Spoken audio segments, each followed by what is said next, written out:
Debt is considered a double-edged sword. This singular tool can make you extremely wealthy, but it can also leave you bankrupt overnight. In this video, we will show you how the wealthy use debt to make more money and how debt can be a powerful force driving all your dreams and ventures. The rich build empires. The history of debt is not new. It dates back to the 1800s when Rockefeller conducted business worth $400 billion in today's terms. Rockefeller was not born wealthy, the son of a farmer and a high school dropout. He became the richest American of all time, wealthier than Jeff Bezos, Bill Gates, and Elon Musk combined. Rockefeller never excelled in school as it didn't teach about money. However, when he landed a job as a clerk, he learned everything about the business world. He knew he could generate immense wealth if he had the initial capital. So, he started a small agricultural commodities trading business, borrowing a mere $1,000 from his father.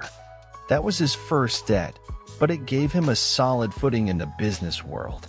In 2 years, he was making a profit of $17,000. During this time, the oil industry was booming, and there was a market for kerosene oil. Rockefeller innovated by using gasoline instead of coal to extract kerosene, producing barrels in-house at a fraction of the cost. These innovative techniques gained the trust of bankers and creditors who began lending money on more favorable terms. That's when the game changed for Rockefeller. He strategically used debt to acquire smaller competitors, creating an oil monopoly. This monopoly helped secure volume discounts from railways, allowing him to transport kerosene at much lower prices. Soon, by the 1870s, the farmer's son became a 31-year-old millionaire, and his company, Standard Oil, refined 90% of the oil in the USA. What stood out about Rockefeller was that he always paid his debts on time, but didn't hesitate to borrow when he saw a growth opportunity. The rich generate liquidity. The wealthy love acquiring assets and holding on to them forever. They enjoy passing these assets on to their children, knowing that the value of these assets tends to appreciate. Thus, they prioritize securing their family's future over being debt-free. However, this doesn't mean they would forego any multi-billion-dollar investment opportunity that comes their way. While their own money remains invested in liquid assets, they create liquidity through debt and capitalize on lucrative business opportunities. In April 2023, Mukesh Ambani, chairman of Reliance Industries, secured the largest loan in India's corporate history. Mr. Ambani borrowed $5.5 billion for the nationwide launch of 5G technology in India. However, $5.5 billion is not even close to 7% of his total net worth of $82 billion. Ambani's 27-story residence in Antilla is worth $2 billion, and he owns properties worldwide. Just by combining a few of these properties, he could have easily funded the 5G launch without borrowing. However, he borrowed because he wanted to preserve his assets for his 3 children, Akash, Anand, and Isha.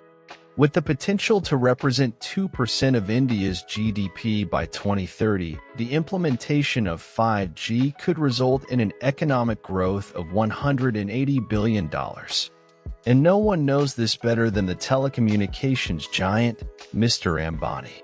Therefore, giving up such an opportunity due to lack of liquidity is not the kind of decision expected from him.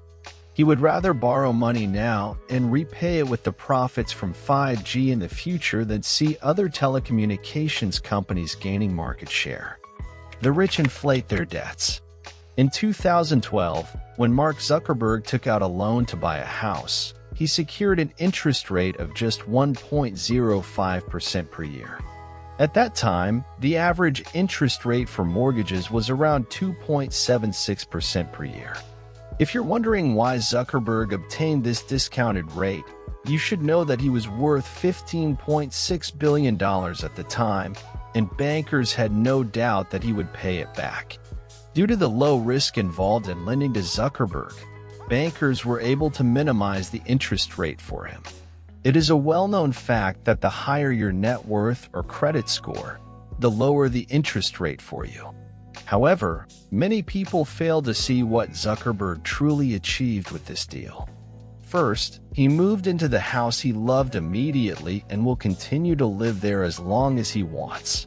Secondly, he invested his own money in much more lucrative investments that will yield him huge profits even after paying the debt interest. Thirdly, he spread the payment of the house over the next 30 years, when the actual value of these payments will not even be a fraction of their current value due to increasing inflation.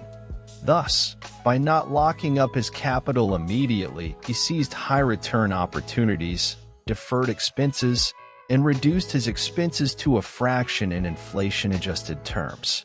One important thing to note is that none of the examples we gave sought financing recklessly.